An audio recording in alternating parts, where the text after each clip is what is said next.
Irmãos, dando continuidade à nossa meditação na carta, no livro de Esdras. Eu fiquei incumbido, tive a incumbência aqui de fechar o livro no capítulo 9 e 10.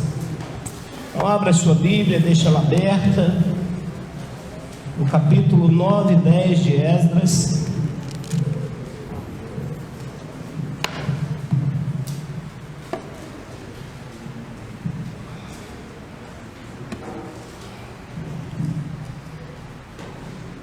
Nós iremos ler no capítulo 9, o versos 5 e 6. Esdras, capítulo 9, versos 5 e 6. Diz assim a palavra do Senhor: Na hora do sacrifício da tarde, levantei-me da minha humilhação, com as vestes e o manto já rasgado, me pus de joelhos, estendi as mãos para o Senhor meu Deus, e disse: Meu Deus, estou confuso e envergonhado para levantar a ti a face, meu Deus, porque as nossas iniquidades se multiplicaram sobre a nossa cabeça e a nossa culpa cresceu até aos céus.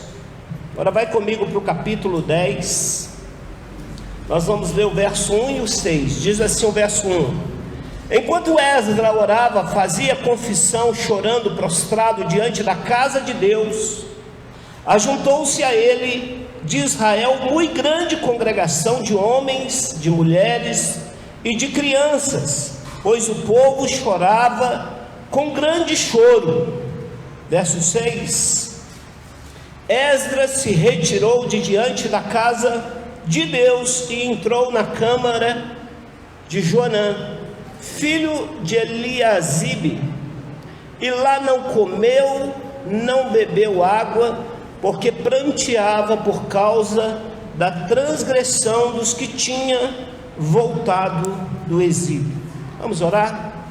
Deus, em nome de Jesus, a tua palavra, ela é poderosa, ela é a lei do Senhor, os seus estatutos, os seus mandamentos, a qual o Senhor prescreveu, nos deu, para termos uma vida no teu reino. Senhor, nós precisamos rever a tua palavra todos os dias e nos avaliarmos naquilo que não temos praticado e voltarmos para o Senhor, clamando misericórdia e perdão e graça sobre as nossas vidas, como fez esse povo no tempo de Esdras. É a mesma coisa que precisamos fazer. Pedimos que o teu Espírito Santo nos dê entendimento nesta manhã da tua palavra. O Senhor fale ao nosso coração, em nome de Jesus e para a glória de Jesus. Amém, irmãos? Pode se assentar. Irmãos, quando nós iniciamos o capítulo 9 aqui, está dizendo assim, o primeiro versículo: Acabando essas coisas, vieram ter comigo os príncipes, dizendo... Acabando essas coisas, para você entender o que foi acabado, eu preciso voltar aqui ao capítulo 6.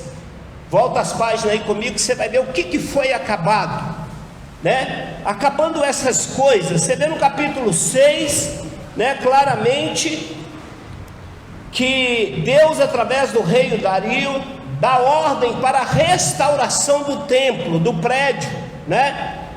Nós sabemos que tinha parado a construção e o templo é reconstruído, o prédio, a igreja fica de pé.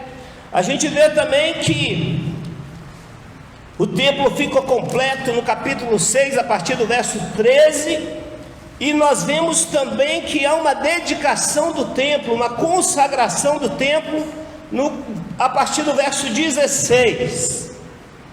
E a partir do verso 19 a gente vê claramente que conclui-se a obra do templo, e houve uma dedicação, uma consagração do templo, e houve celebração da Páscoa, culto, ou seja, a igreja voltou a funcionar, o culto, as coisas passou a acontecer. Louvado seja Deus.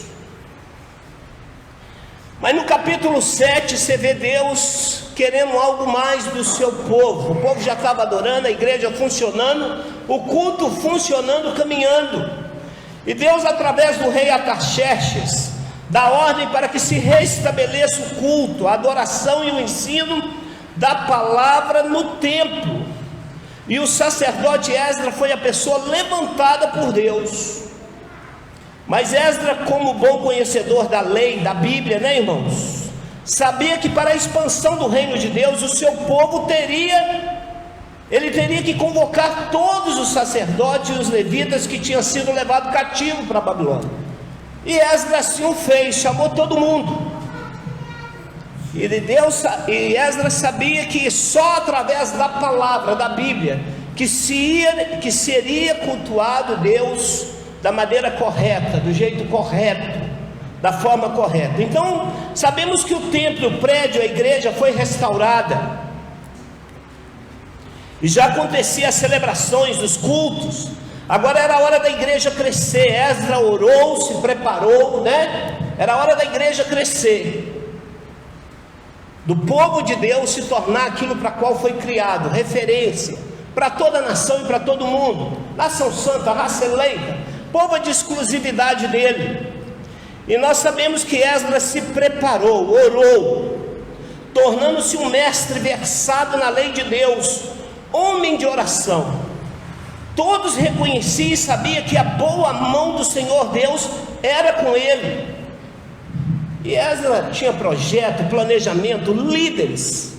Mas na hora do vamos ver, é agora que a igreja vai andar, é agora que o projeto vai funcionar.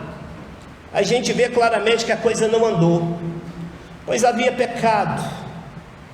O povo não tinha se consagrado, não entendeu que era um povo separado. Foram infiéis, quebraram aliança com Deus. E a gente sabe que o caso deles foi a questão do casamento misto, casando com quem não deveria casar. Irmãos, estamos comemorando 50 anos de nona igreja, que bom, né? Eu, quando cheguei aos 50 anos, eu fiz uma retrospectiva da minha vida.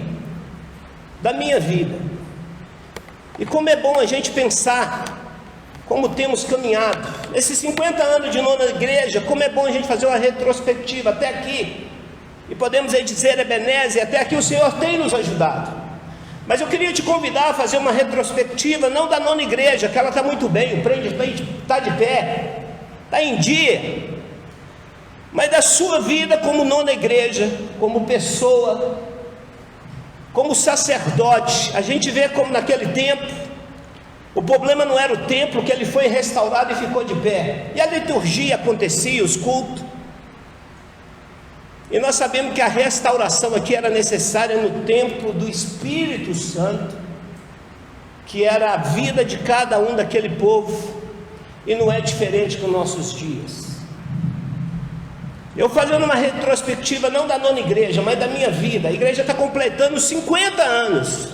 Há 17 anos eu entrei aqui, e eu vou fazer uma retrospectiva da minha vida, para contextualizar com tudo isso que Deus tem nos falado através da palavra, principalmente no livro de Esdras. Quando eu cheguei na nona igreja, ela tinha 33 anos, quem me recebeu foi o pastor Fabinho. Ele já tinha 4 anos que pastoreava, tinha passado em média aqui cada 2 anos um pastor, ou seja, pelo menos quando ela tinha 33 anos, foi a idade que a nona igreja tinha quando eu cheguei, tinha passado aqui mais ou menos 15 pastores, cada um ficou em média de 2 anos. Fabinho já começou a quebrar, né, aqueles paradigmas, né, de mudança de pastores, e naturalmente Deus o usou para trazer algumas reformas, não só para a nona igreja, mas também para a vida de muitos deles, inclusive eu, porque no último ano do ministério dele, foi ele que me recebeu na nona igreja, e eu passei para aquele trâmite, que eu cheguei com a minha vida aqui arrebentada, precisando de restauração. Louvado seja Deus, porque o princípio da nossa igreja é não receber as pessoas de qualquer jeito. E eu demorei 6 meses sendo sabatinado pelo pastor, acompanhado, e depois fui sabatinado pelo conselho da igreja. Queriam saber de onde eu vim, quando eu aceitei Jesus, por que eu saí da igreja. por que eu cometi alguns pecados que me trouxe a vida que eu estava vivendo. E eu fui recebido como membro de nona igreja, e começou uma restauração na minha vida. E depois chegou aqui um outro pastor chamado Marcos Paixão, que ficou aqui 4 anos. Esse moço, por ser mais maduro, mais velho, né, e pastorzão, eu colei nele. Pensa um homem que teve uma importância significativa na minha vida. Me mostrou que eu tinha um ministério, um chamado, e foi um pastor que falou algo para mim que eu precisava de ouvir. Ele falou assim: olha, Deus não precisa do seu dinheiro. O seu ministério, o seu envolvimento no corpo de Cristo, o dom que Ele te deu é muito mais importante do que seu dízimo. Tinha que ser um pastor presbiteriano para falar isso, não é? E eu precisava ouvir.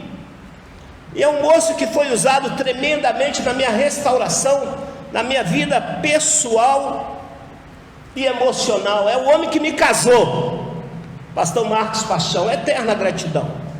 Fui para a casa dele, eu era da cozinha dele, sabe, irmãos? Todos os momentos felizes da vida dele eu estava com ele, e os tristes também, quando a esposa faleceu, no casamento dos filhos, na comemoração. Eu viajava, eu ia lá para a casa dele. Era um prazer estar perto do meu pastorzão, amigo, paizão. Aí chegou o pastor Enoque, 12 anos, mas já tinha uma história na igreja e conhecia mais a igreja do que ninguém, é uma 12 anos ele já pastoreando aí, irmãos. Foi de extrema importância e é na minha formação, discipulado e ministério. É uma parceria muito boa com o pastor Enoque. E eu me encaixei nos projetos de Deus para a nona igreja revelada ao pastor Enoque, para o crescimento da igreja. Quem não se lembra, hein, irmãos? Encontros de amigos espirituais. Eu participei.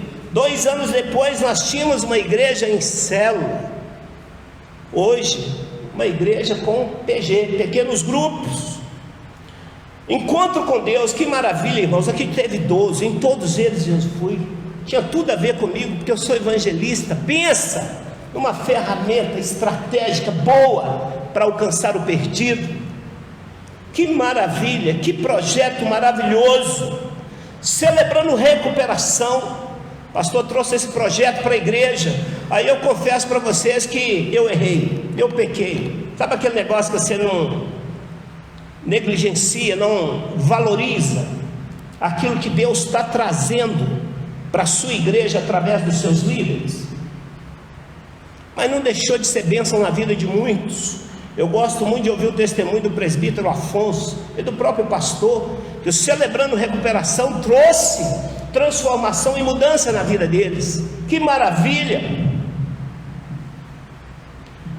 Então, irmãos, quando nós chegamos, num certo momento, o pastor Enoque abriu as portas da igreja às 6 horas da manhã para orar. E eu lembro que eu participei junto com alguns irmãos. Nós orávamos por cada banco, por cada membro, por cada departamento da igreja. E no longo da caminhada a gente viu Deus agir, fazer, manifestar o seu poder e a sua glória. Mas parece a nossa história, não é? Pastor Enoque, quando chegou aqui, o templo já existia também. O problema nunca foi a construção, o prédio em si. Coisa que mais você já ouviu aqui do pastor Enoque, que igreja não é o prédio, é nós, não é? Sou eu e você. Então eu entendi claramente quem que precisava de ser restaurado era o templo do Espírito Santo, ou seja, a minha vida. Nesse processo de 17 anos eu vi o que Deus fez na minha vida, por submeter, por se envolver, por entender o que Deus falava através desse púlpito, da palavra dele ministrava. Eu vi na vida de muitos irmãos também. Então, irmãos, capítulo 9, verso 1 diz assim: acabado estas coisas, o templo está pronto, o culto funciona, há planejamento e projeto. Mas havia um problema no meio do povo. Qual que era? Os príncipes veio e falou: olha, principalmente a liderança.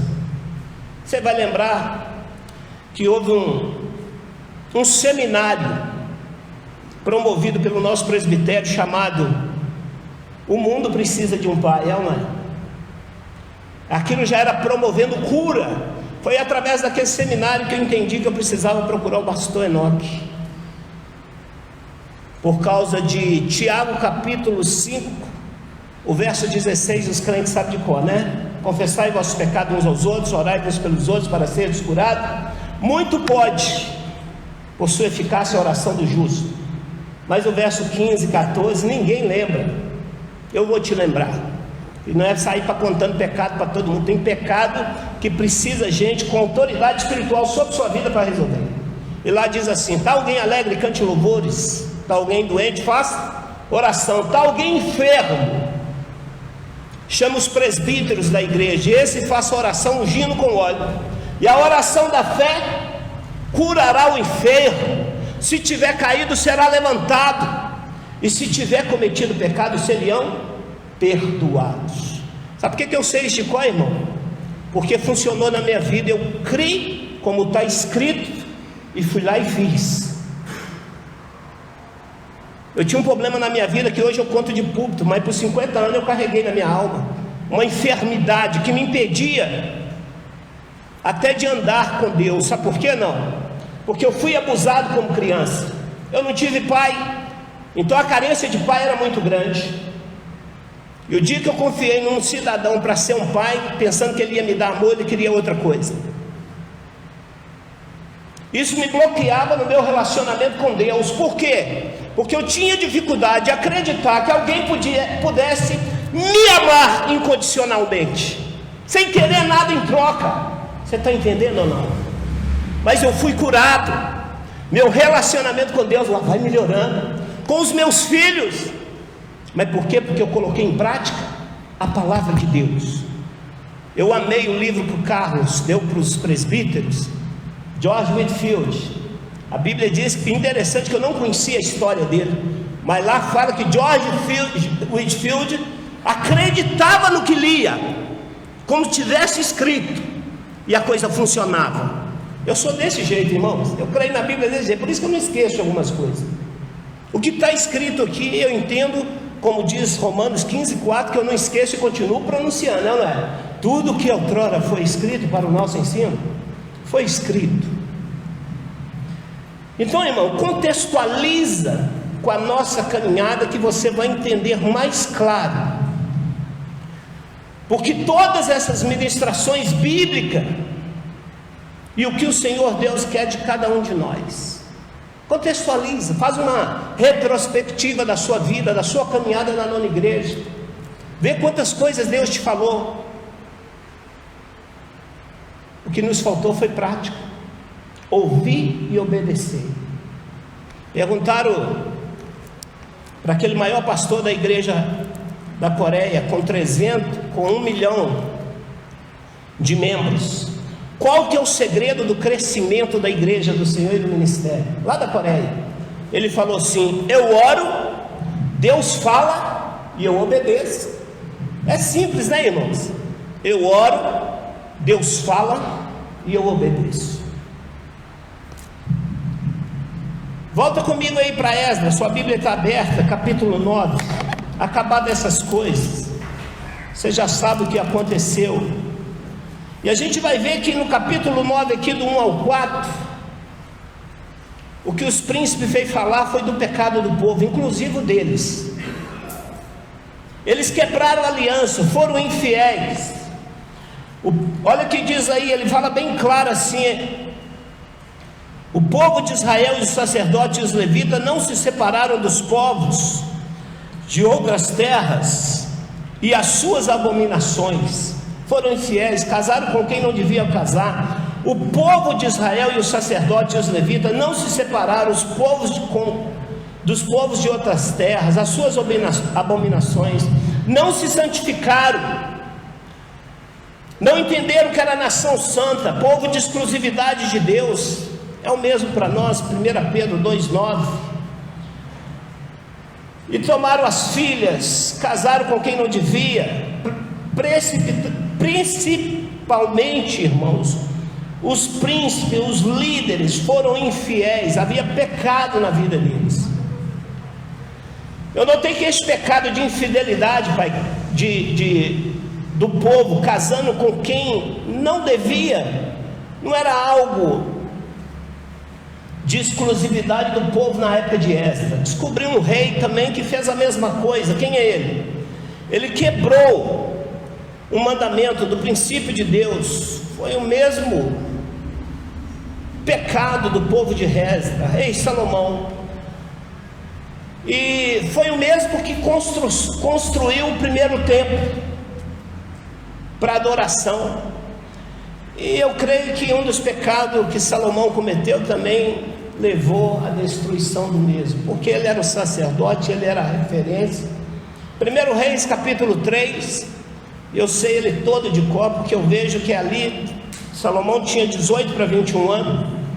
Ele tem uma experiência tremenda com Deus, assumindo o reinado no lugar de Davi seu pai. Deus aparece para ele e fala: "Você é meu, o que você quer que eu te dou? Pede o que você quiser." Mas os 2 primeiros versículos do capítulo 3, a partir do verso 1, diz assim: "Aparentou-se Salomão da filha de Faraó e tomou sua filha por esposa." 1 Reis capítulo 3, está aí. E no discorrer do texto do capítulo 3, você vê que Salomão estava no monte, orando, jejuando, buscando a Deus. Deus aparece para ele, e uma experiência tremenda. E Deus, ele agrada a Deus com a motivação do coração dele. E Deus abençoa ele de tal maneira, porque a motivação do coração era correta, fazer a vontade de Deus, cuidar do povo. E em 1 Reis capítulo 3, a partir do verso 13, fala assim: "Também até o que me não pediste eu te dou, tanto riqueza como glória, não haja teu igual entre os reis por todos os seus dias." Mas no verso 14 havia uma condição, qual que é?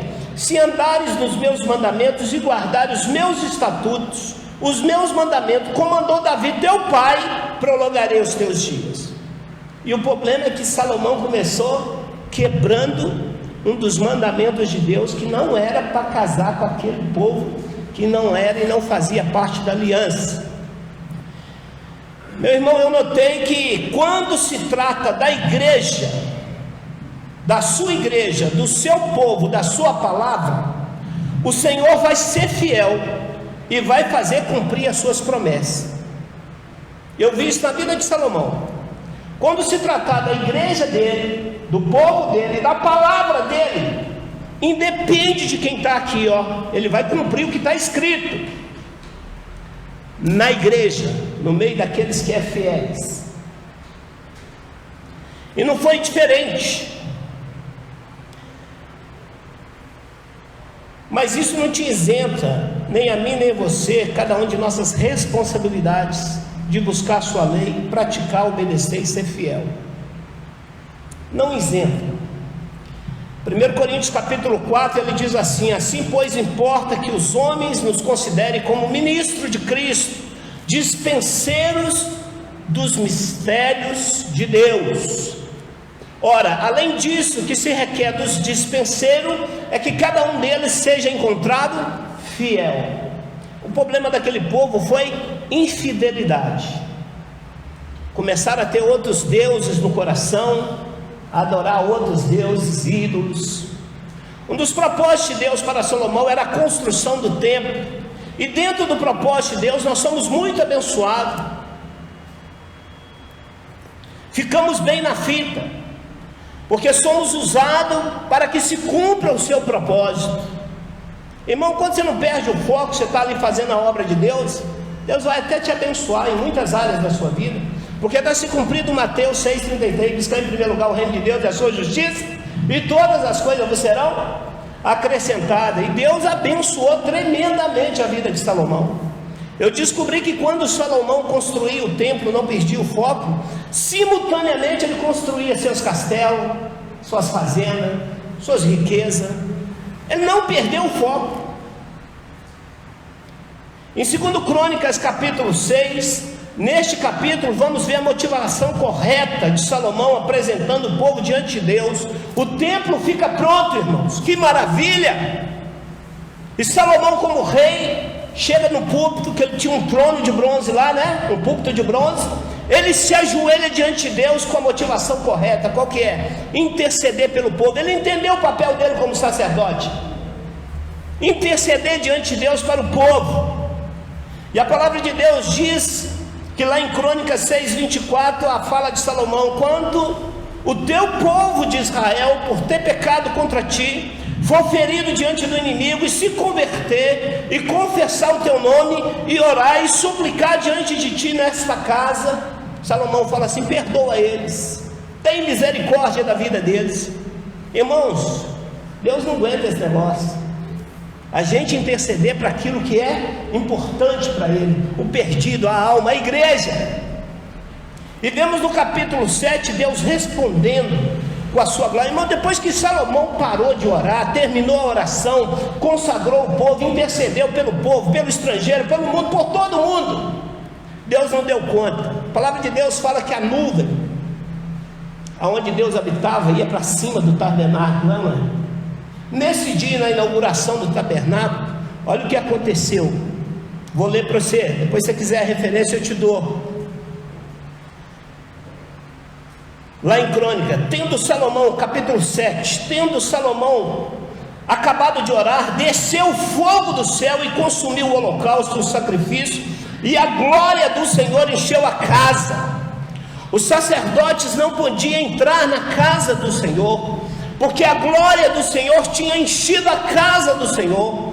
Todos os filhos de Israel, vendo descer o fogo e a glória do Senhor sobre a casa, se encurvaram com o rosto em terra sobre o pavimento e adoraram e louvaram ao Senhor, porque Ele é bom e porque a sua misericórdia dura para sempre. Irmãos, que evento, irmãos! Inauguração do templo. Deus resolve descer na hora da adoração, do louvor. A glória de Deus encheu o templo, a presença de Deus era de tal forma que ninguém ficou em pé. Imagina o que é isso, que evento, entrou para a história dos anais da fé, não é?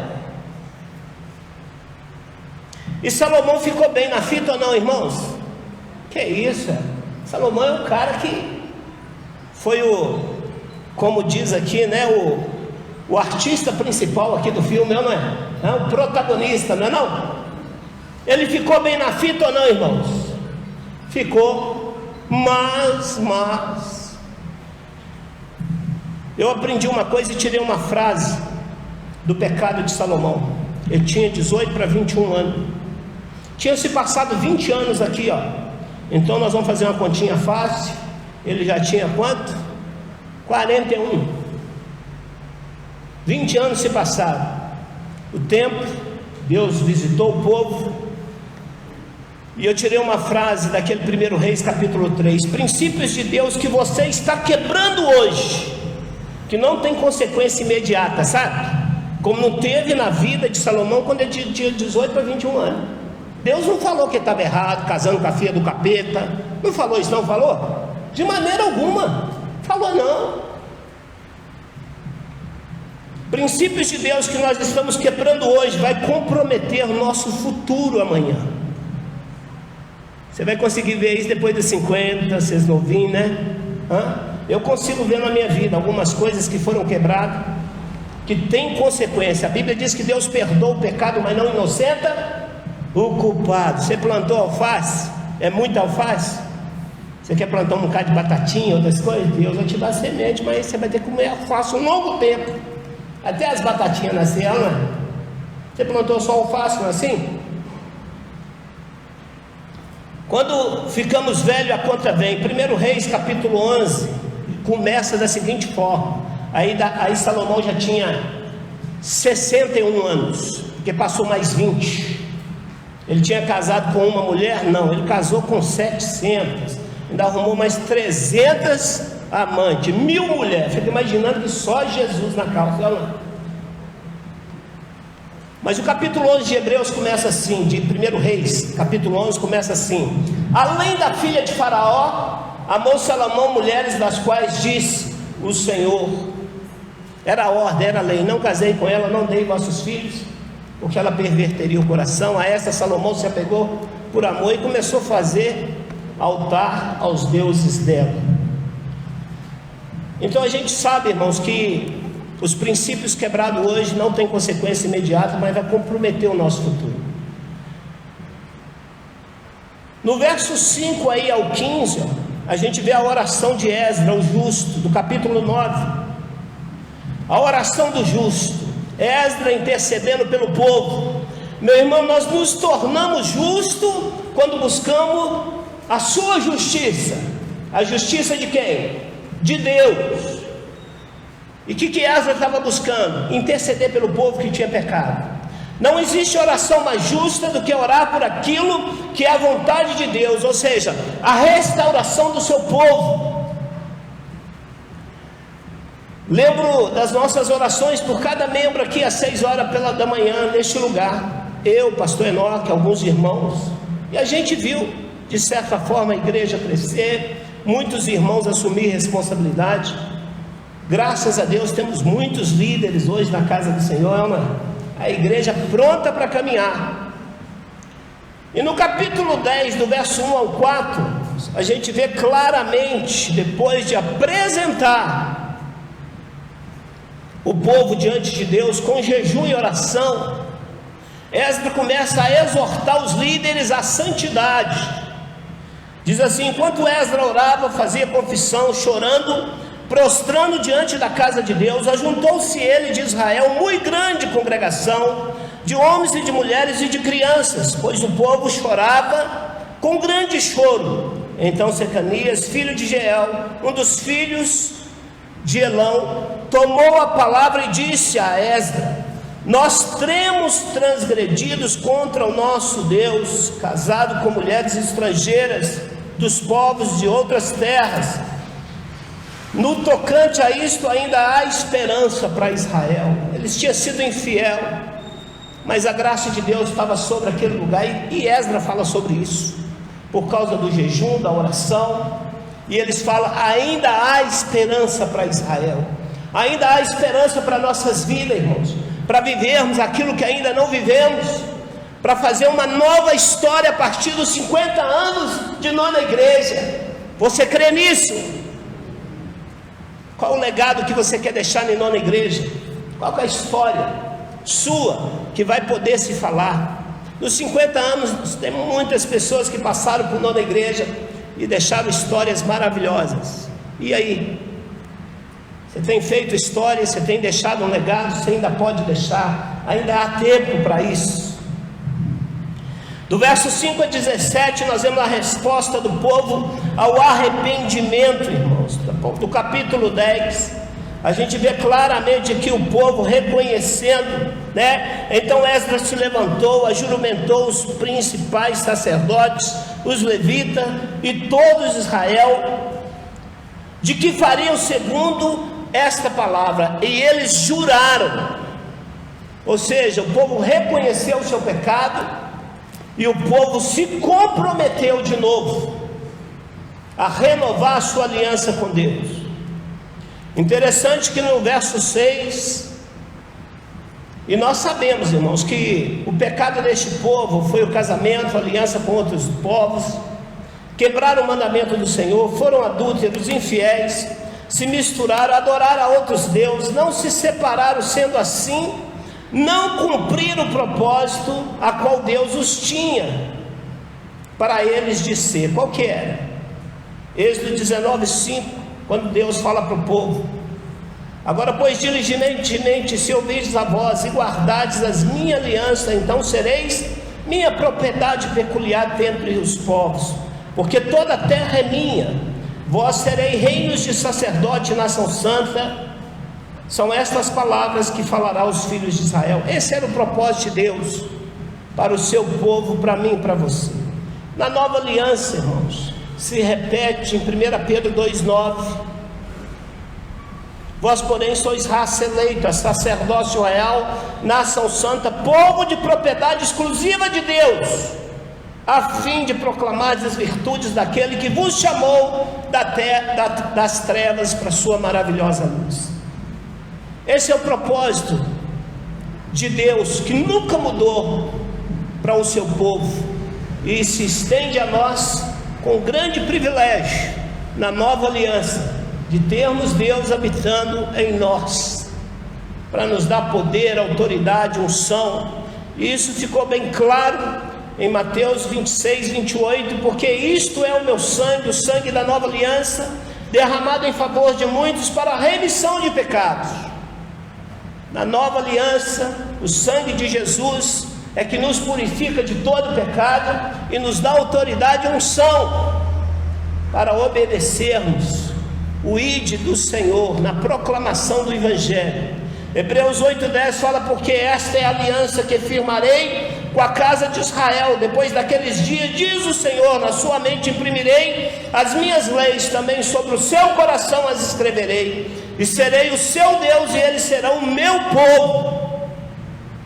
Como o povo de Israel também somos uma nação santa, raça eleita, povo de exclusividade. Isso não mexe com você não, irmão?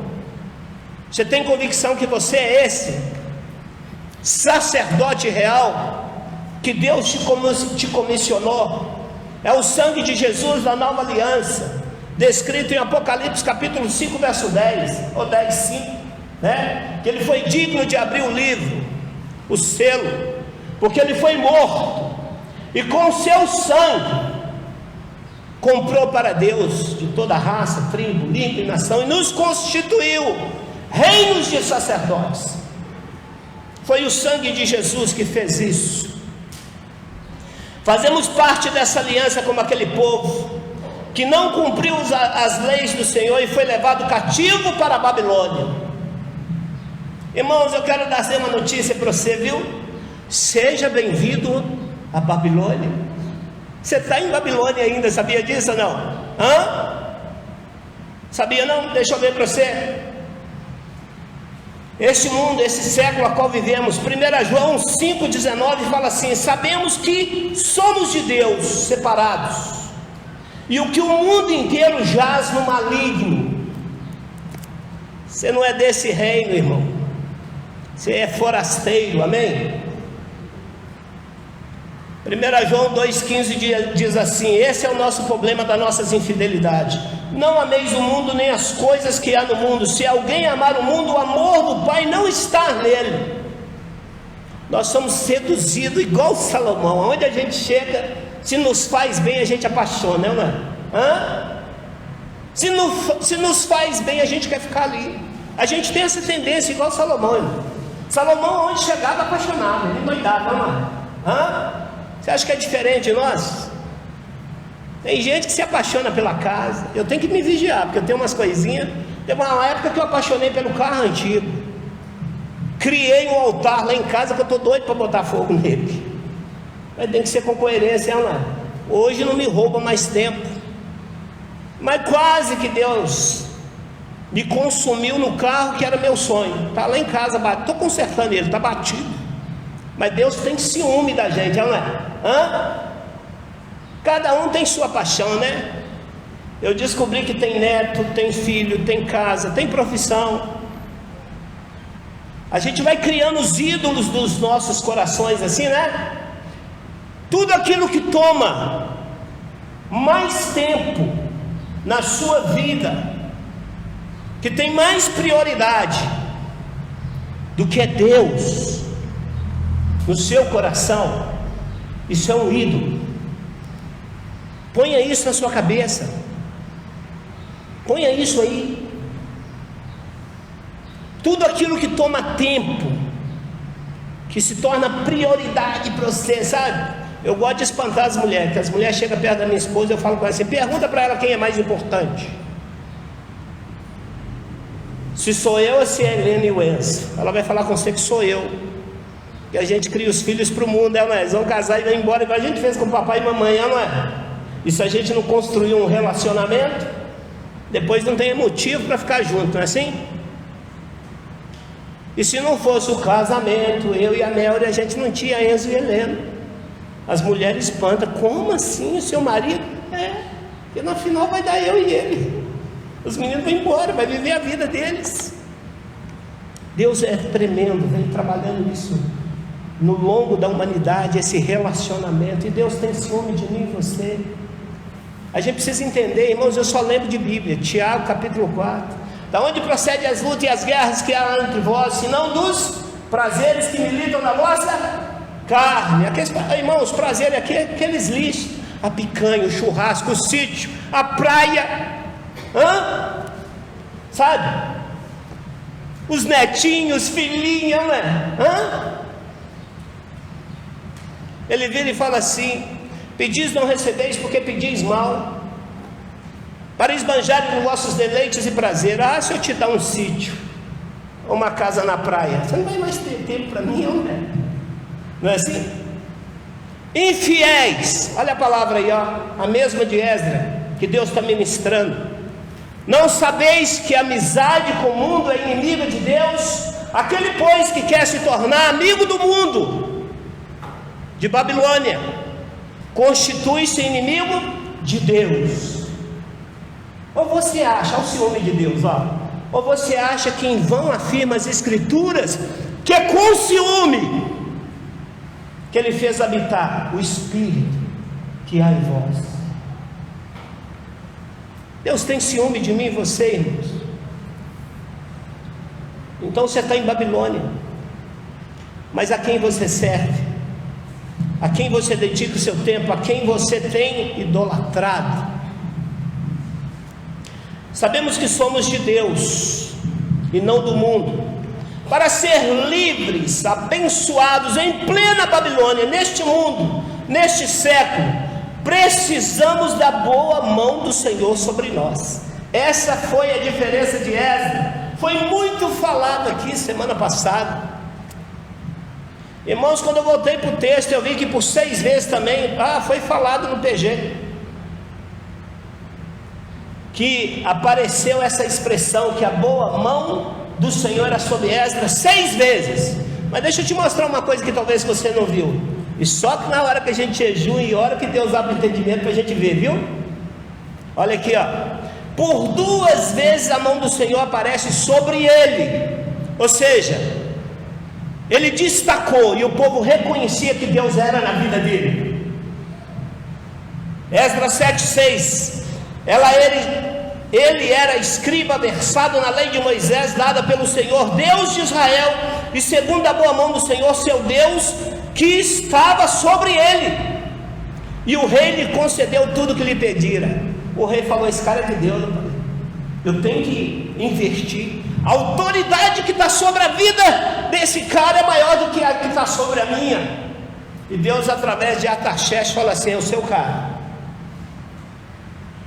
Então a mão de Deus tem que estar sobre a sua vida e o povo reconhecer. Esdras 7:9. Pois no primeiro dia do primeiro mês partiu da Babilônia, no primeiro dia do 5º mês, chegou a Jerusalém, segundo a boa mão do seu Deus sobre ele. Quem escreveu aqui nem entendia que o Deus de Esdras precisava ser Deus dele. Que ele fala assim: a mão do seu Deus.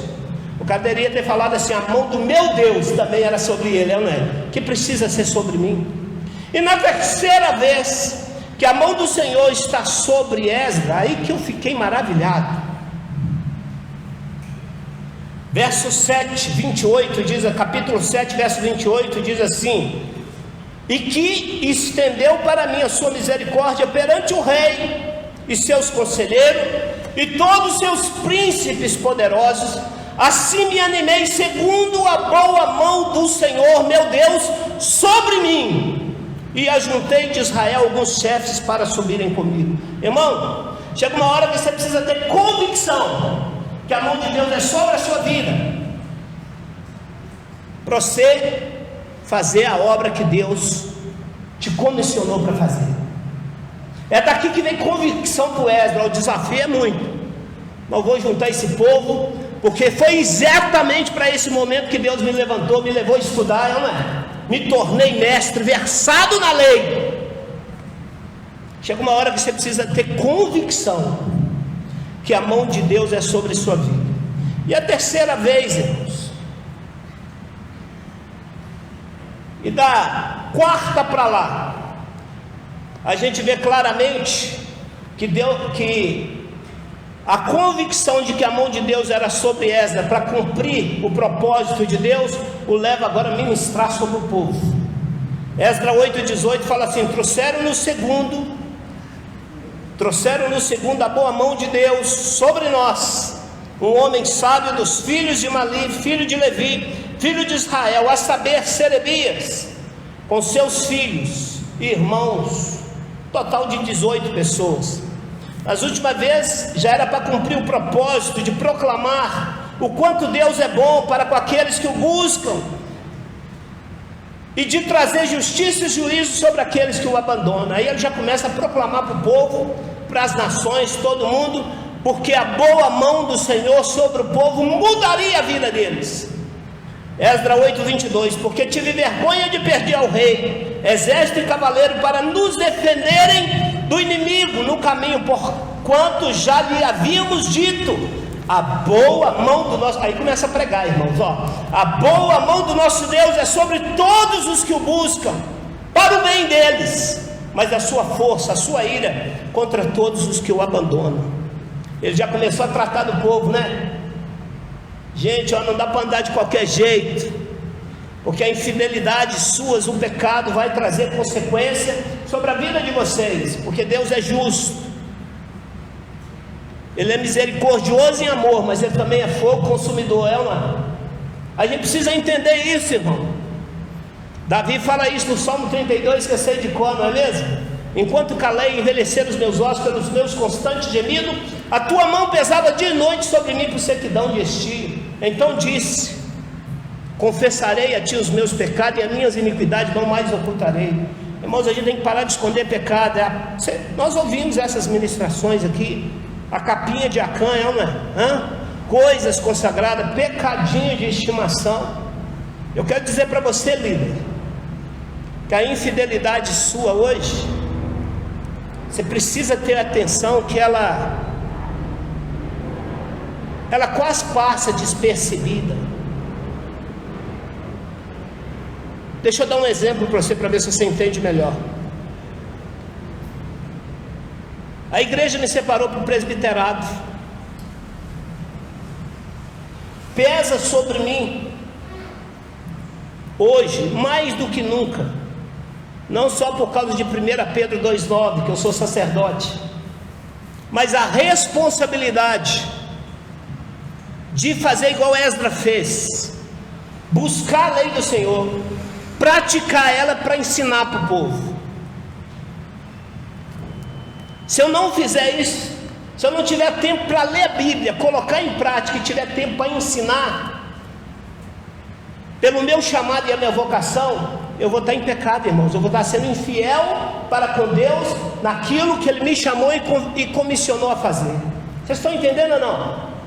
Para você que é líder, manda a pessoa orar e não ora, lê Bíblia e não lê, manda que precisa congregar e não vem aos cultos. Você está sendo infiel ou não? A gente precisa entender isso, irmão, que a nossa infidelidade hoje é muito sutil. O diabo não vai colocar hoje na sua frente uma montanha para você tropeçar e cair. É muito sutil. É eu subir aqui para pregar sem me preparar, sem orar, sem jejuar, sem buscar Deus, sem buscar entendimento. E por último aqui, Esdras 8,31, partimos do rio Ava no dia 12 do primeiro mês, findíamos para Jerusalém, e a boa mão do nosso Deus estava sobre nós, livrou-nos das mãos dos inimigos e dos que nos armavam cilada pelo caminho. A mão de Deus para nos proteger e nos guardar. Eu queria fazer uma pergunta nesta manhã para você. Você tem plena convicção que a boa mão do Senhor é com você na sua vida? Eu não estou te perguntando se você é salvo, se você comprou carro novo, casa nova, se prosperou muito em todas as áreas da sua vida. Não é isso que eu estou te perguntando, não. Eu só estou te perguntando se aquela mão que era sobre Esdras para fazer o que Deus chamou para fazer, é sobre a sua vida. Porque a gente vimos na experiência de Salomão que ele tinha tudo isso e terminou mal, não é? Ele começou bem, com a mão do Senhor sobre ele, fazendo a obra de Deus tremendamente, mas a infidelidade dele levou a perder a mão de Deus sobre a vida dele. Vemos também, pois a igreja de Laodiceia achava que todas essas coisas era sinal que Jesus estava provando a vida dela, a conduta dela. Apocalipse 3,17, olha o que ela responde para Jesus, que quem estava ali era Jesus. Estou rico e abastado e não preciso de coisa alguma, estou próspero, a mão de Deus está sobre mim, está tudo dando certo. Jesus fala assim: nem sabes que tu és infeliz, sim, miserável, pobre, cego e nu. Irmãos, a palavra que mais me chamou a atenção, que eu não preguei aqui, preguei lá no mercado, é aquele cego de nascença, nunca mais eu vou esquecer. Ele começou a pregar para gente que conhecia a Bíblia, dentro da igreja, da sinagoga, não é? Eles vão expulsar ele. Quem estava lá na porta? Jesus, não é? Jesus vira para ele e fala assim: crê no Filho do Homem? Ele fala: quem é ele, Senhor, para que eu possa nele crer? Jesus se revela a ele: sou eu quem falo contigo. Ele prostrado adorou Jesus, não é? Quem é que estava lá, irmãos, ouvindo aquela conversa? Os discípulos e os fariseus, conhecedores da Bíblia. Jesus dá uma oportunidade para ele, olha para eles e fala assim: ó, eu vim nesse mundo para juízo. Para aqueles que têm olhos ficam cegos, que aqueles que ouvem fiquem surdos.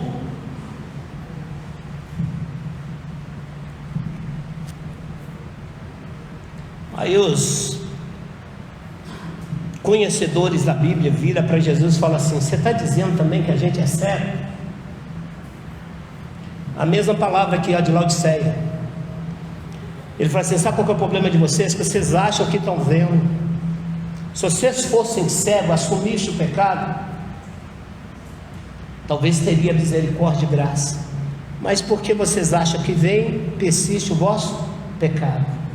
Olha que Jesus fala aqui para a igreja de Laodiceia: aconselho-te que de mim compre ouros refinado pelo fogo, para te enriquecer, vestiduras brancas para te vestires, a fim de que não seja manifesta a vergonha da tua nudez, e colírio para ungir os olhos, a fim de que veja. Eu repreendo e disciplina quanto amo, sê pois zeloso e arrepende-te. Agora vamos tentar aqui aprender com Esdras, trazer uma aplicação prática de tudo que a gente leu. Irmãos, o que fez Esdras ter a mão de Deus sobre a vida dele? O que levou a Esdras a fazer? Qual que foram os princípios que Esdras praticou, a qual o povo via a mão de Deus sobre a vida dele, e ele teve convicção da vontade de Deus para a vida dele, o que fazer? Vamos aprender um pouco com Esdras? E eu descobri que agora eu tenho base bíblica para os meus bois do cristianismo, lembra não? Bíblia, oração, igreja e submissão. E vem mais uma coisa aí nas disciplinas espirituais: jejum. Jejum. Agora achei base bíblica para os bois que eu tanto falo, né? Esdras capítulo 7, verso 10. Nós vamos ver aqui o B de Bíblia. Vamos ver? Esdras 7, 10 fala assim: princípios que Esdras praticou, o que levou o povo reconhecer que a mão de Deus era sobre ele, e ele reconhecer que a mão de Deus também estava sobre a vida dele, e teve êxito naquilo que foi comissionado a fazer, a restauração do templo e do povo. Primeira coisa, Esdras 7:10, porque Esdras tinha disposto o coração para buscar a lei do Senhor, e para cumprir, e para ensinar a Israel os seus estatutos e seus juízos. Irmão, deixa eu lembrar para você um negócio aqui, você já ouviu isso? O sacerdote, quando entrava no tabernáculo para apresentar a Deus, ele precisava estar limpo de pecado, de iniquidade, pois entrava com uma corda amarrada no pé e com um sininho apitando. Ninguém entrava, só ele que representava. Era privilégio do sacerdote. Na hora que o sininho parava de bater, ele podia puxar o cidadão que tinha morrido fulminado pela presença e a glória de Deus.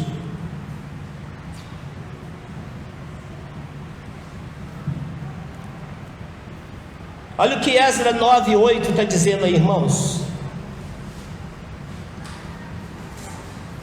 Você está com a Bíblia aberta? Agora, por breve momento, se nos manifestou a graça da parte do Senhor, nosso Deus, para nos deixar alguns que escapem e para nos dar estabilidade no seu santo lugar, para nos alumiar os olhos, ó Deus nosso, e para nos dar um pouco de vida na nossa servidão. O mundo jaz no maligno, não é? O que a gente não percebe, que como aqueles sacerdotes, no caso deles a morte era até física, embora nesses 30 anos meu de caminhada eu já vi muita gente, homens de Deus, pastores, morrer prematuramente. Eu vi um bocado.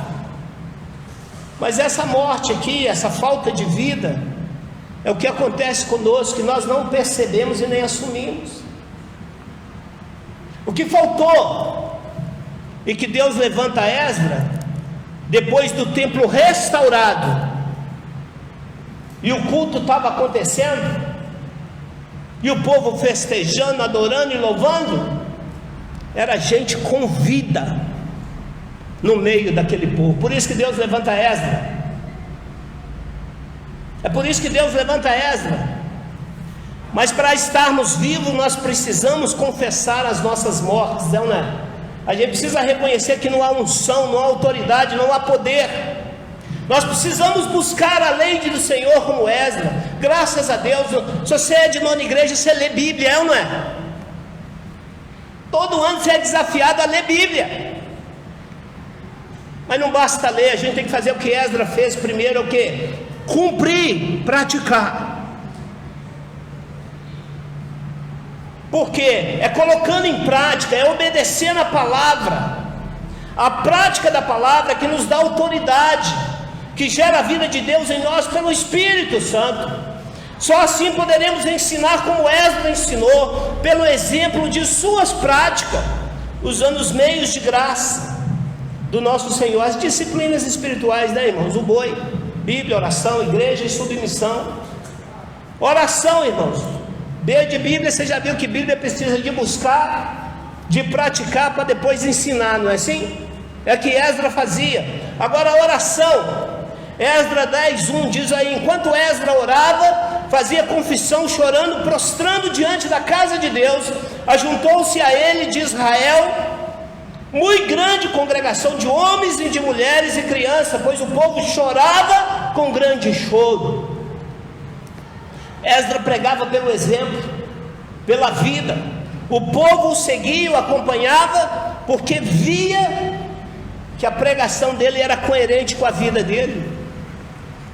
Irmãos, o que diferenciava Jesus dos pastores, dos fariseus, dos doutores da lei da época, é explícito no final do Sermão do Monte em Mateus.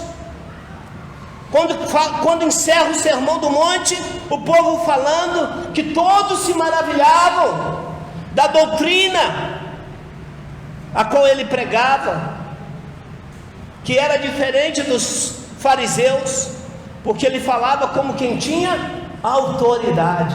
O que vai te dar autoridade é a sua prática. Não adianta ficar dando estudinho, né, irmãos? Aqui é mole direcionar um PG, não é? Tem tudo assim mastigadinho, né? Mas você tem que pôr vida naquele negócio. Pôr vida. Existem vários sermões na internet, não é não? Os mais famosos já pregados. Adianta copiar copiar o sermão e vir cá ler ele? Mas tem sermões que marcou, né? a nossa história aí, o nosso século. Então nós precisamos entender, irmãos, que as orações elas têm que ser completas, irmãos. Confissão de pecados. Esdras estava de joelho, humilhar-se aos pés de Deus. E o ir de igreja, irmãos, fica claro aqui também, chorando prostrante diante da casa de Deus. Existe aquela oração que é feita na grande congregação, por isso que tem que estar na igreja, tem que frequentar. Hoje nós vamos fazer isso aqui no final, em nome de Jesus. Nós vamos clamar a Deus aqui, dizer para eles: entendemos o seu recado, e nós nos dispomos, como aquele povo fez. Nós precisamos fazer nessa manhã. Esdras 10:1 fala que Deus orava prostrado diante da casa de Deus. E submissão, irmãos, olha comigo aí, capítulo 10, do verso 3 ao 5, fica claro isso. Capítulo 10, de 3 ao 5 diz assim: agora pois, façamos aliança com o nosso Deus, de que despediremos das mulheres de seus filhos, segundo o conselho do Senhor, e dos que tremem ao mandato do nosso Deus, e faça-se segundo a lei. Levanta-te, pois, esta coisa de tua incumbência, e nós seremos contigo. Ser forte e age. Então Esdras se levantou, ajuramentou os principais sacerdotes e os levitas e todo Israel, que faria segundo esta palavra, e eles juraram. Isso é submissão, irmão. O povo entendeu o recado, o direcionamento, assumiu o pecado e entendeu que precisava consertar.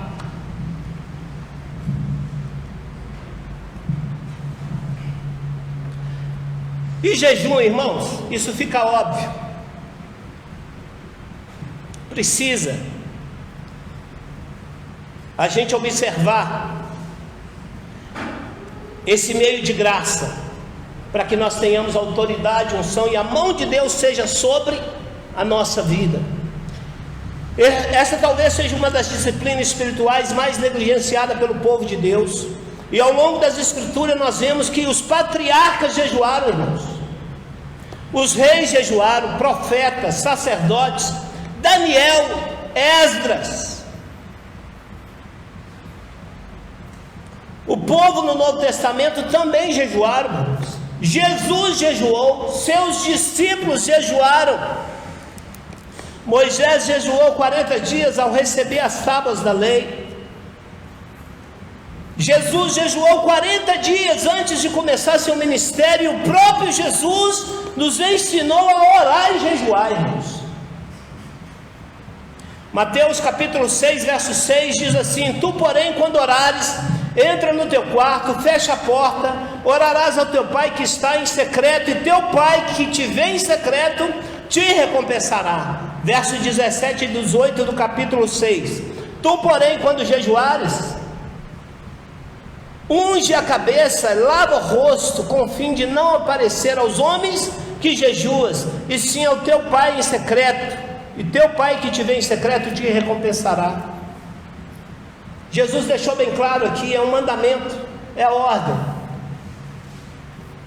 No capítulo 10, verso 6, a gente vê aí: Esdras se retirou diante da casa de Deus, entrou na câmara de Joanã, filho de Eliasibe, e lá não comeu pão, nem bebeu água, porque pranteava por causa da transgressão dos dias que tinha voltado do exílio.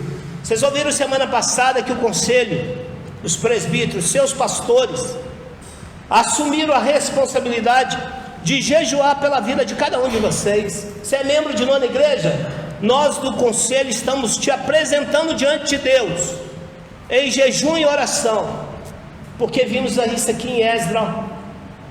O que Esdras fez, nós estamos fazendo. Você tem uma igreja que está orando e jejuando pela sua vida, mas você precisa entender que o povo também teve que aderir. Capítulo 8, a partir do verso 21, está escrito assim: então apregoei ali um jejum junto ao rio Ava, para nos humilharmos perante o nosso Deus, para lhe pedirmos jornada feliz para nós e os nossos filhos, e para tudo que era nosso, porque tive vergonha de perder ao rei dos exércitos e cavaleiros, para nos defenderem do inimigo no caminho, porquanto já lhe havíamos dito: a boa mão do nosso Deus é sobre todos o que o buscam, para o bem deles, mas a sua força e a sua ira contra todos que o abandonam. Nós, pois, jejuamos e pedimos isto ao nosso Deus, e Ele nos atendeu. Já não era Esdras jejuando sozinho, irmãos. O povo aderiu ao clamor, ao jejum e à oração.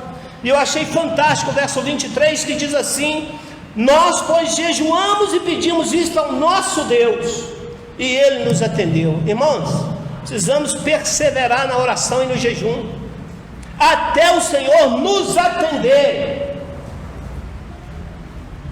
Até o Senhor nos atender. Sabe aquela área que você luta contra ela e que você não tem vitória?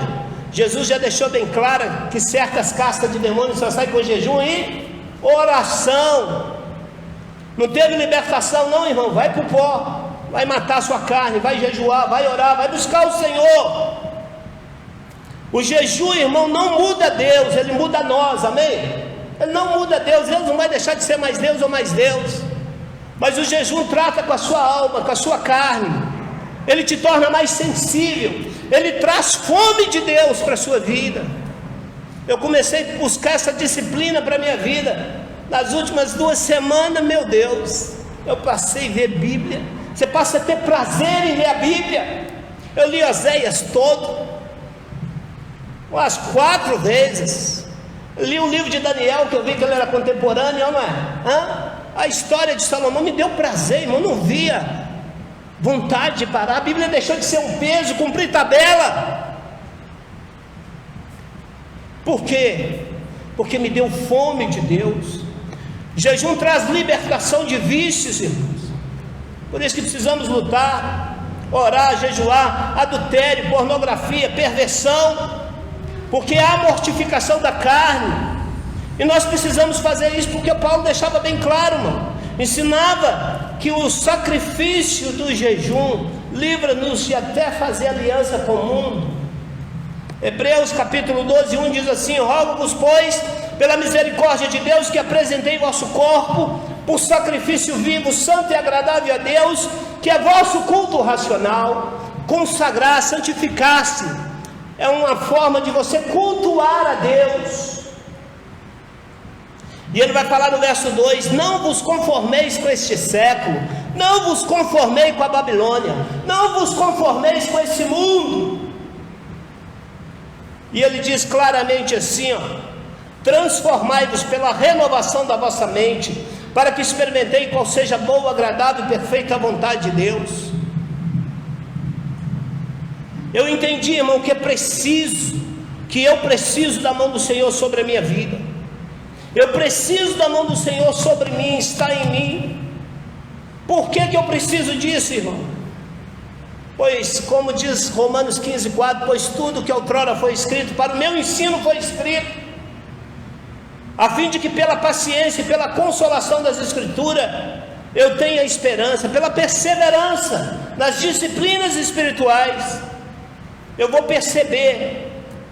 E eu aprendi com os erros de Salomão, que por mais sábio e por mais que Deus te use para cumprir os seus propósitos, não te impede de quebrar a aliança feita com Ele e terminar os seus dias maus. Segundo Crônica capítulo 26, depois você lê a história de rei Uzias, tremendamente usado por Deus, mas terminou leproso, sozinho, morando. Deus não levou em conta o quanto ele foi usado em Israel. Ele era o cara, mas lê lá para você ver.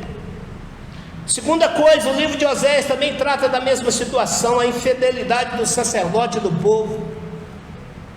Você conhece a história de Oséias? Deus trata da infidelidade do povo, levando o profeta a viver na prática aquilo que nós fazíamos ou fazemos com Deus hoje. Deus dá dignidade. nos dá tudo e a gente sente saudade do mundo, dos amantes, aquelas coisas todas, não é? E olha o que Deus fala em Oséias, depois de mostrar através da vida do profeta a infidelidade daquele povo. Ouvi a palavra do Senhor, vós filhos. Oséias capítulo 4, Israel, porque o Senhor tem uma contenda com os habitantes da terra, porque nela não há verdade, nem amor, nem conhecimento de Deus. O que só prevalece é perjurar, mentir, matar, furtar e adulterar, e há arrombamentos e homicídio sobre homicídio. Por isso a terra está de luto, e tudo que mora nela desfalece, como os animais do campo, como as aves do céu, até os peixes do mar perecem. Todavia ninguém contenda, não tem ninguém que tem vida, autoridade prática para pregar. É isso que Deus está falando, ó. Ninguém repreenda, está todo mundo com o rabo preso, porque o teu povo é como sacerdotes a quais acusa. E mais tem hoje é crente falando de ministério, de pastores com vida amarrada, e acham que estão enxergando, não é? Por isso tropeçará de dia o profeta contigo, e tropeçará de noite, e destruirei tua mãe. É por isso que tem muitos escândalos nos nossos meios hoje, muitas igrejas que fecham a porta, que não era nem para ter aberto. Mas o que mais trouxe temor ao meu coração é Oséias, que eu até gosto de dizer que o povo sabe até o ponto. O meu povo está sendo destruído porque lhe falta conhecimento, porque tu, sacerdote, rejeitaste o conhecimento. O que é rejeitar o conhecimento? É ler Bíblia, é saber de Bíblia e não praticar. Eu tirei uma frase daqui, sabe o que é? Não, eu leio a Bíblia de capa a capa, e dizer que eu sei a vontade de Deus para a minha vida, se eu não colocar em prática, não quer dizer que eu aprendi, eu só sei, não é? Tem muita gente que sabe Bíblia, que conhece Bíblia, mas falta a vida, o poder, a autoridade. Jesus simplificou isso para mim e para você. Errais não conhecendo as Escrituras e nenhum poder de Deus. O poder vem na prática das disciplinas espirituais, a mortificação da carne. O que mais traz temor ao meu coração é quando Deus fala aqui, porque tu, sacerdote, rejeitaste a lei, eu vou te rejeitar, para que não seja sacerdote diante de mim. Visto que esqueceste da lei do teu Deus, eu também vou me esquecer dos seus filhos. Eu não tenho medo de Deus esquecer dos meus filhos, eu tenho medo dele esquecer de mim, de eu não ser sacerdote diante dele. Ele fala, eu também te rejeitarei, para que não seja sacerdote diante de mim. Esta palavra que tem enchido o meu coração de temor, pois aquilo que achamos que é o suprassumo do cristianismo, sabe, irmãos? Esse negócio de você estar aqui no púlpito, ó, pregando, não é? Usado por Deus, isso aqui é secundário para Deus, irmãos, e tem que ser para nós, porque o privilégio do sacerdote qual que era? Entrar no santo dos santos, irmãos, e ministrar o próprio Deus, está diante de Deus na sua glória.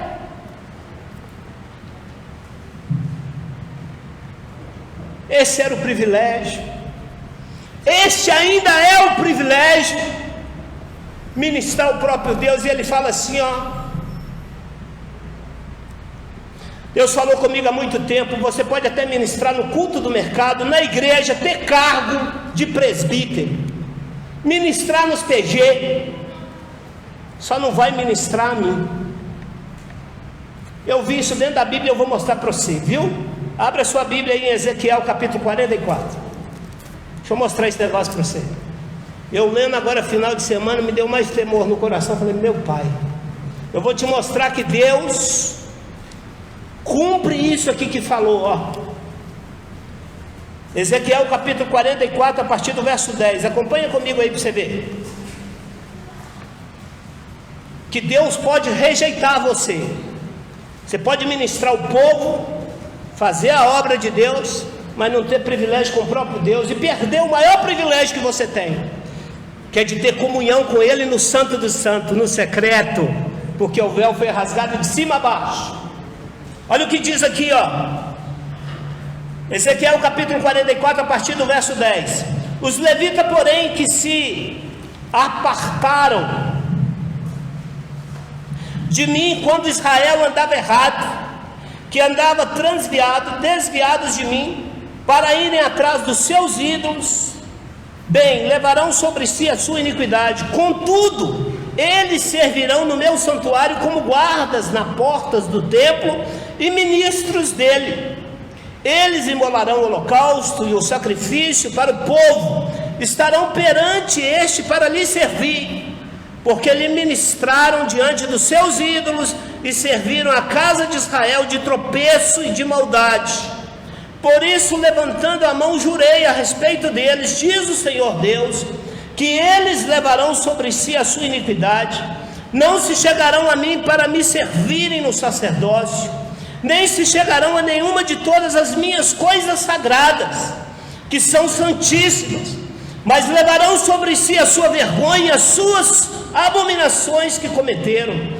Contudo, eu o encarregarei da guarda do templo e de todo o serviço e de tudo que fizer nele. Verso 15. Mas os sacerdotes levitas, os filhos de Zadok, só esses, que cumpriram a prescrição do meu santuário, quando os filhos de Israel se extraviaram de mim, eles se achegarão a mim para me servirem, estarão diante de mim para oferecerem a gordura, o sangue, diz o Senhor Deus. Eles entrarão no meu santuário e chegarão à minha mesa para me servirem e cumprirão as minhas prescrições. Ficou claro, irmão? Misericórdia, não é? Eu preciso perseverar nas disciplinas espirituais. Eu não sei você, irmão. Eu preciso ler Bíblia, orar, praticar, jejuar, por causa do versículo da minha vida. Sabe qual que é? Não? Provérbios 23, 15 e 16, que ele diz assim para mim, espero que ele está dizendo para você: filho meu, se o teu coração for sábio, alegrará também o meu, exultará o meu íntimo, quando a tua boca falar palavras retas. Para ter intimidade, irmão, de ser amado, como eu vi que Daniel era. Daniel, irmão, foi levado escravo quando criança, adolescente, para a Babilônia também, mas sabemos e vimos claramente na vida de Daniel que ele tinha os mesmos princípios que Esdras tinha. Ele praticava aquilo que tinha aprendido.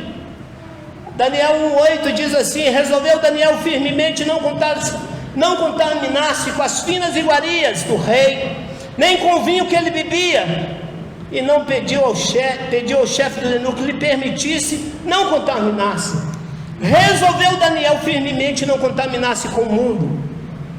A mesma posição de Esdras, não se contaminou, era homem de oração. Daniel 10:12. Então me disse: não temas, Daniel, porque desde o primeiro dia que aplicaste ao coração a compreender, a humilhar-te perante teu Deus, foram ouvidas as tuas palavras, orações que eram ouvidas, e por causa das tuas palavras que eu vim. Daniel 6:10. Pois quando soube a escritura estava assinada, entrou na sua casa em cima e no seu quarto, onde havia janelas abertas do lado de Jerusalém, 3 vezes por dia punha de joelhos e orava, e dava graça diante do seu Deus, como costumava fazer.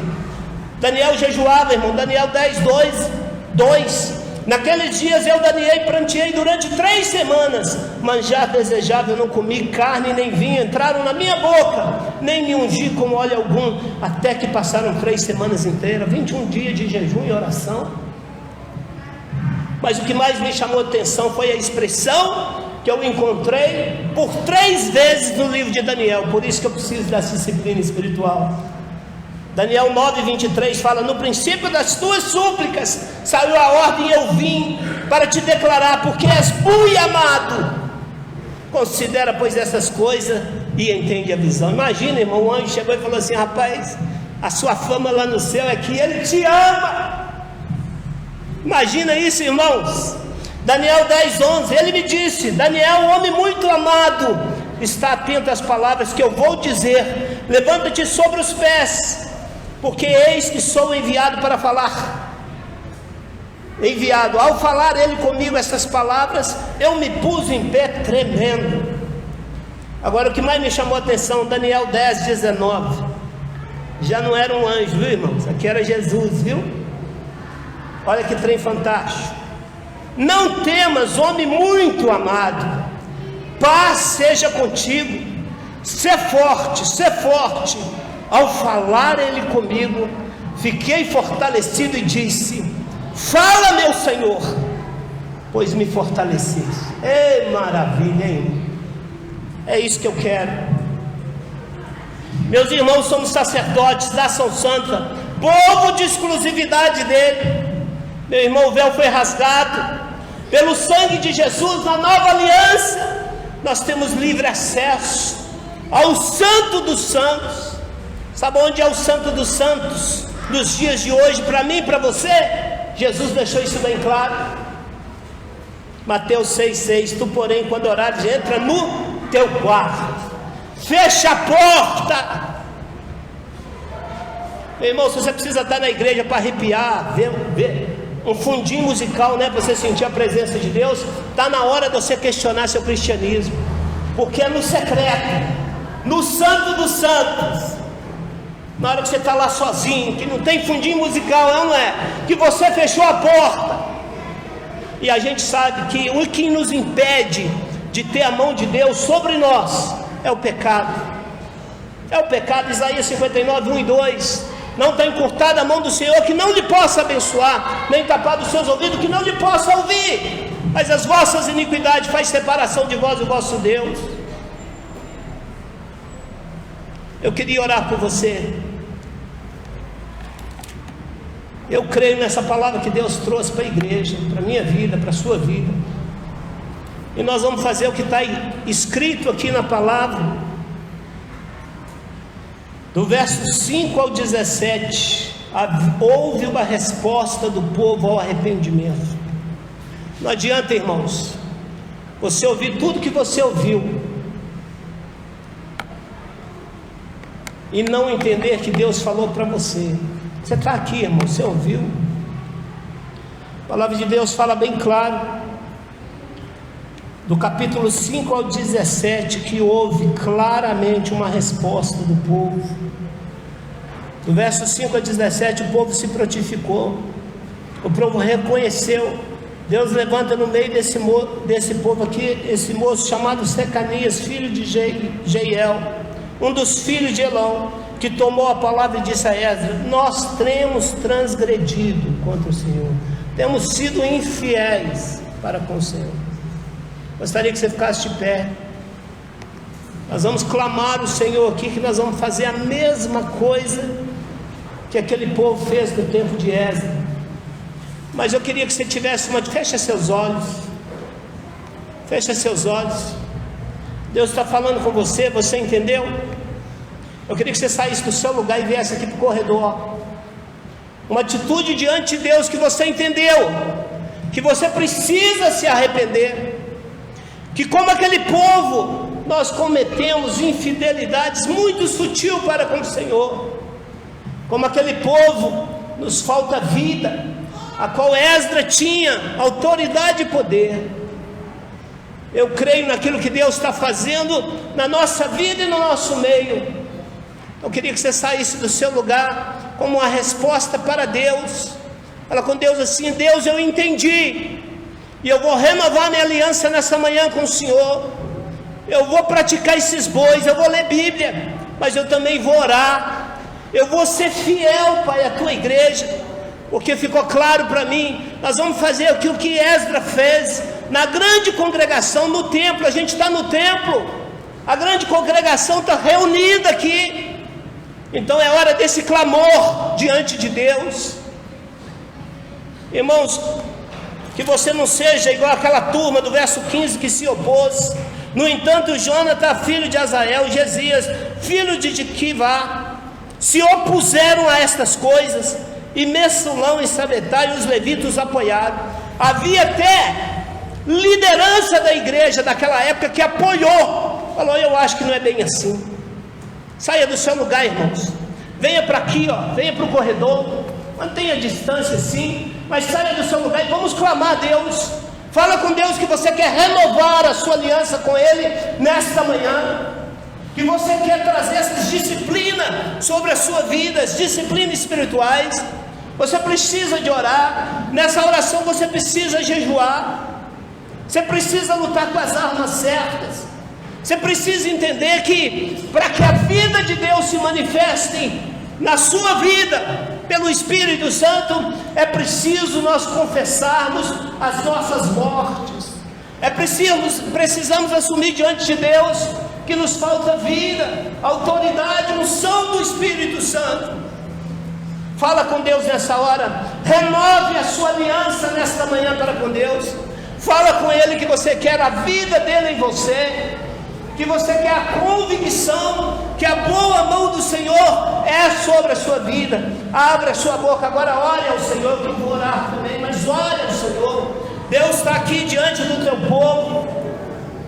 Eu sei que o Senhor se encontra no nosso meio, eu sei que o teu Espírito Santo está aqui, porque a tua palavra me garante isso, que onde tivesse 2 ou 3 reunidos no teu nome, o Senhor se faria presente. Nós estamos agora no teu altar, no teu templo, na tua casa. Então o Senhor se faz presente neste lugar, Pai. E nesta manhã, Pai, nós queremos confessar os nossos pecados ao Senhor. A tua palavra diz que se nós confessarmos os nossos pecados, o Senhor é fiel e justo para nos perdoar o pecado e nos purificar de toda injustiça. Nesta manhã, Pai, nós declaramos diante do Senhor que nos falta vida, nos falta autoridade, nos falta unção, pela falta da boa mão do Senhor sobre nós.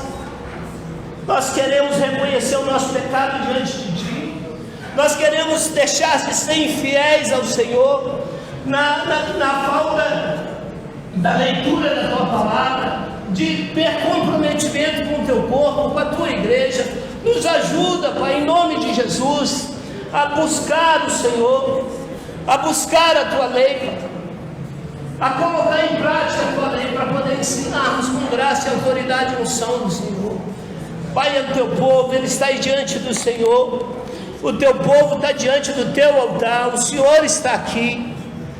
A Tua palavra diz que o Senhor ouviu a oração daquele povo, o Senhor respondeu ao povo com graça e misericórdia. É isso que nós clamamos nessa manhã, a Tua graça e a Tua misericórdia sobre as nossas vidas, sobre o Teu povo, sobre a Tua igreja, Pai, sobre nós que somos sacerdotes do Senhor neste lugar. Obrigado, Pai, pelo privilégio de sermos corrigidos pelo Senhor, amados pelo Senhor. Muito obrigado, Pai, porque a Tua palavra diz que o Senhor só corrige o filho que ama e quer bem. Conseguimos ver o Teu amor nesta manhã por nós, pelas nossas vidas. Muito obrigado, Senhor. Em nome de Jesus que nós oramos e Te agradecemos, Pai. Amém. Deus te abençoe, querido.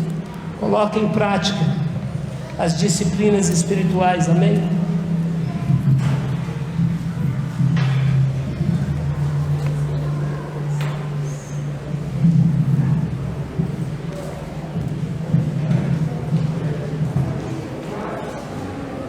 Tenham todos aí uma boa semana.